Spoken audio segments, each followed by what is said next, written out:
नमस्कार श्रोते हो, इरा ब्लॉगिंग मराठी या युट्यूब चॅनलवर सर्वांचे स्वागत. आजच्या व्हिडिओमध्ये आपण ऐकणार आहात संसार सुखाचा या कथेचा अंतिम भाग. माई, सुखी संसाराची मी खूप स्वप्न पाहिली होती. ती सारी मातीत मिसळली. आता माझे भविष्य काय असेल? कृष्णेला आपल्या भविष्याची चिंता सतावू लागली. इतक्यात दुसऱ्या लग्नाचा विचार नको म्हणून माईंनी तिला आपल्या हाताखाली सारी कामे शिकवायला सुरुवात केली. हळूहळू कृष्णा पूर्वीपेक्षा घरच्या कामात तरबेज झाली. एक दिवस सहजच माई तिला म्हणाल्या, कृष्णे, कितवी शिकलीस? 14वी. कृष्णा, पुढे शिकायची इच्छा आहे?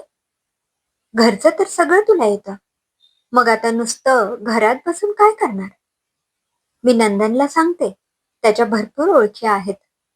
15वीला तुला सहज प्रवेश मिळून जाईल यावर्षी. हो नाही म्हणत कृष्णाने नंदनच्या मदतीने 15वीसाठी अर्ज भरला. नंदनने तिच्या आधीच्या कॉलेजमधून खटपट करून सगळी सर्टिफिकेट्स मागवून घेतली आणि पुढच्या काही दिवसातच कृष्णाला कॉलेजमध्ये प्रवेश मिळाला देखील. कॉलेजमध्ये तिच्या नव्या ओळखी झाल्या, नव्या मैत्रिणी मिळाल्या, पण मध्येच आपल्या भूतकाळात डोकावताना तिला त्रास होई. मात्र माईंचा पाठिंबा, नंदनची साथ आणि आजूबाजूचं बदललेलं वातावरण याचा सकारात्मक परिणाम तिच्या मनावर झाला. आता कृष्णा जोमाने अभ्यासाला लागली. रोज सकाळी शेतावर जाताना नंदन कृष्णेला कॉलेजवर सोडून पुढे जाई. येताना मात्र मैत्रिणींच्याच बरोबर ती घरी येई. कृष्णाच्या मैत्रिणी खूप चांगल्या होत्या, तिला समजून घेत होत्या. त्यामुळे कृष्णा हळूहळू आपला भूतकाळ विसरत चालली होती. आधी राग करणारा नंदन आता तिच्याशी प्रेमाने वागत होता. त्याच्या मनात तिच्याबद्दल असणाऱ्या सहानुभूतीची जागा आता मैत्रीने घेतली होती. नंदनला आता कृष्णाची खूप सवय झाली होती. बऱ्याचदा तो तिला अभ्यासात मदत करत असे. कृष्णाने देखील त्याच्याकडून शेतीची बरीच कामे शिकून घेतली होती. नकळत नंदनला कृष्णेविषयी कधी ओढ वाटू लागली हे त्यालाच समजले नाही. कृष्णेशिवाय नंदनला तर अजिबात करमत नव्हते. आपण कृष्णाला लग्नासाठी मागणी घालावी असे त्याला मनापासून वाटत होते. पण तो लोक काय म्हणतील याचीही काळजी त्याला वाटत होती. पण जे झाले त्यात तिची काय चूक? आणि आपण आपल्या मनाशी प्रामाणिक असल्यावर लोकांच्या बोलण्याचा आपल्यावर परिणाम होत नसतो. नंदनने ठरवले, कृष्णेची वार्षिक परीक्षा झाल्यानंतर तिला लग्नासाठी मागणी घालायची. कृष्णाचे कॉलेजचे वर्ष बघता बघता संपले. परीक्षा देखील पार पडली. आता निकाल हाती येईपर्यंत काय करावे म्हणून तिने शिवणकामाचा क्लास सुरू केला. आपल्याला उत्तम शिवणकाम येते हे ती मधल्या काळात जणू विसरूनच गेली होती. इकडे नंदनला मात्र कृष्णेला मागणी घालण्याचे धाडस होईना. एकदा माईशी बोलावे का? आणि माई नाही म्हणाली तर? काही दिवसानंतर पाहू म्हणून नंदनने या विषयाला तात्पुरता आराम दिला. तो आता सतत कामात व्यस्त राहण्याचा प्रयत्न करू लागला. एक दिवस जयवंतने कृष्णेला एकटीला गाठून तिची वाट अडवली आणि तो तिची माफी मागू लागला. कृष्णा, माझं चुकलं, खूप चुकलं. माझ्या आई वडिलांचे ऐकून मी तुझ्यावर हात टाकण्याची खूप मोठी चूक केली. तुला नको नको ते बोललो.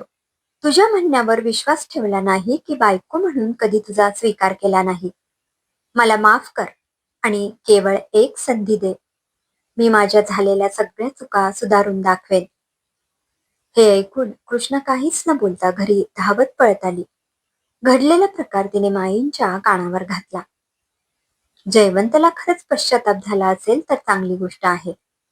तुझा निर्णय तू घेऊ शकतेस, माई म्हणाल्या. हा प्रकार नंदनच्या कानावरही आला होता. आपण कृष्णेला आधीच मागणी घालायला हवी होती असे त्याला वाटू लागले. आता कृष्ण काय निर्णय घेते याकडे माई आणि नंदनचे लक्ष लागून राहिले. खरंच जयवंतला पश्चाताप झाला असेल का? आणि झाला असेल तर याआधी का नाही झाला? बायको म्हणून हात उचलण्याचा जो हक्क त्याने गाजवला त्याआधी एक स्त्री म्हणून आपल्या बायकोचा मान ठेवावा असे त्याला कधीच वाटले नसेल. कृष्णा विचारांच्या कात्रीत सापडली होती. यावर त्याच्या आई वडिलांचे काय म्हणणे आहे हे देखील तिला माहीत नव्हते. जयवंतशी लग्न केल्यानंतर पुन्हा तेच प्रसंग ओढावले तर तेव्हा माईही माझ्या पाठीशी उभ्या नसतील, कारण तो सर्वस्वी माझा निर्णय असेल. आणि लग्न झालेच तर जयवंतचे मन, विचार पुन्हा बदलणार नाहीत कशावरून? याविषयी खात्री देता येत नाही. ज्या काटेरी रस्त्याची वाट आपण बदलली त्या रस्त्यावरून पुन्हा जायचे कशाला? खूप विचार करून अखेर कृष्णेने जयवंतला नकार कळवला. तसे नंदनच्या मनावरचे ओझे उतरले. मात्र अगदी दुसऱ्याच दिवशी दादासाहेब माईंच्या घरी हजर झाले आणि कृष्णेला आपल्या घरी नेतो म्हणू लागले. माई, माझी चूक झाली. थाटामाटात लग्न करून दिलेली आपली मुलगी 2 महिन्यात परत माहेरी येते. याचं खूप मोठं ओझं माझ्या मनावर आहे. कृष्णेला तिथं काय काय भोगावे लागलं असेल हा साधा विचार देखील माझ्या मनात आला नाही. मला माफ कर माई. आपली मुलगी समजून तू माझ्या कृष्णेसाठी खूप काही केलंस. तुझ्या उपकारांची परतफेड मी कधीच करू शकणार नाही. दादासाहेब माईंसमोर हात जोडून उभे होते. दादा, माफी मागायची असेल तर ती तुझ्या मुलीची माग. कारण तिच्या म्हणण्यावर तू विश्वास ठेवला नाहीस. कोणी तिच्यावर विश्वास ठेवला नसता तर कदाचित ती तिच्या जीवालाही मुकली. असे म्हणू नको माई. माझ्या मुलीला काही होणार नाही. तिची आई रोज मला समजावत होती. माझ्या कृष्णेला परत घरी घेऊन या म्हणत होती. 2 मुलांनंतर झालेली कृष्णा माझी एकुलती एक मुलगी. तिचं काही बरं वाईट झालं असतं तर? या विचाराने माझे डोळे उघडले. दादासाहेबांनी आपल्या लेकीला जवळ घेतले. दादा, लेकीचे महत्व तुझ्या लक्षात घ्यायला खूप उशीर झाला रे. तुझी लेक आता आमची झाली, माई म्हणाल्या. तुझीच लेक आहे ती माई. हे नवे आयुष्य तिला मिळाले ते केवळ तुझ्यामुळेच. पण आता तिला मी घरी घेऊन जाईन म्हणतो. एखादे चांगले सुयोग्य स्थळ पाहून तिचे लग्न लावून देईन, दादासाहेब म्हणाले. दादा, प्रत्येक वेळी आपलेच खरे करतोस. मी मगाशी म्हटले, तुझी लेक आता आमची झाली. माझी सून करून घेईन म्हणते मी तिला. माझ्या मुलासाठी, नंदनसाठी मी तुझ्याकडे तिचा हात मागते आणि वचन देते, अगदी सुखाचा संसार करेल तुझी लेक. माई डोळ्यांच्या कोपऱ्यातून नंदनकडे पाहत म्हणाल्या. हे ऐकून कृष्णा छानशी लाजली. हे ऐकून दादासाहेबांना खूप आनंद झाला. माई, तुझे उपकार मी कसे विसरू ग? दूरची बहीण म्हणून इतकी वर्ष आपले संबंध दूरचेच राहिले होते, पण ते आज नात्यात बदलू पाहत आहेत, याचे सर्व श्रेय तुलाच जाते. आज तुझ्या मनात येईल ते माझ्याकडे माग, मी द्यायला तयार आहे. मला बाकी काही नको दादा, फक्त नारळ आणि तुझी मुलगी दे. काय रे नंदन, बरोबर बोलते ना मी? माई नंदन जवळ येत म्हणाल्या. झाले ना तुझ्या मनासारखे? जा मग पाया पडा आपल्या मामांच्या. नंदन माईंकडे प्रश्नार्थक नजरेने पाहत राहिला. अरे, आईला आपल्या लेकरांच्या मनातले सगळे कळत असते, माई गालातल्या गालात हसत म्हणाल्या.